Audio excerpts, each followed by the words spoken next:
Hi everyone, welcome back to my channel. I'm your mentor Gayatri Yadav. And one mistake I see a lot of beginners make in automation testing is they try to automate every possible thing, or they think that they can automate everything.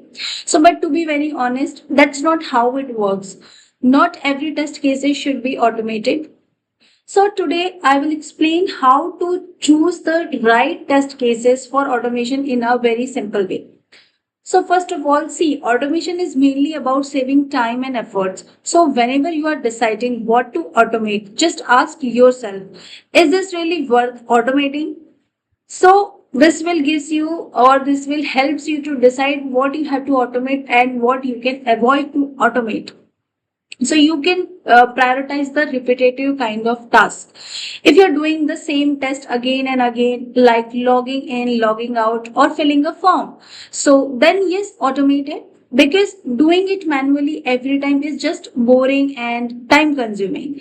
You can also take like important tests like smoke and regression.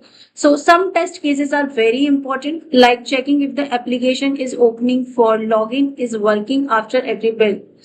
These are called smoke or regression test, and these should always be automated. So in this way, you can make sure that the new build is not breaking any existing functionality. So you can automate that.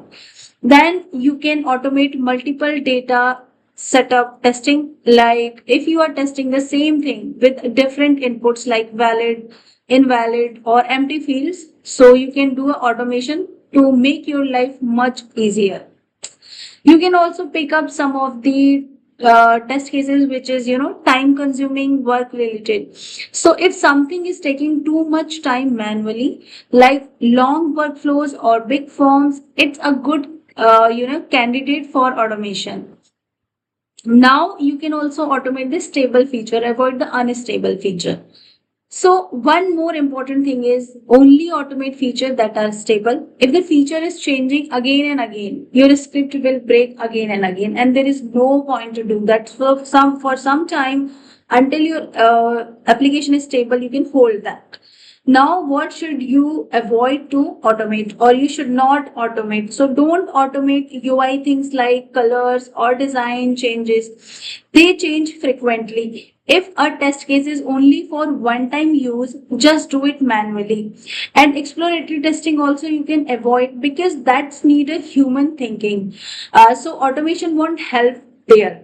Also, if a feature is still under development, so better to wait till the application or the feature is in a stable condition or development is complete. So you till that you can avoid that.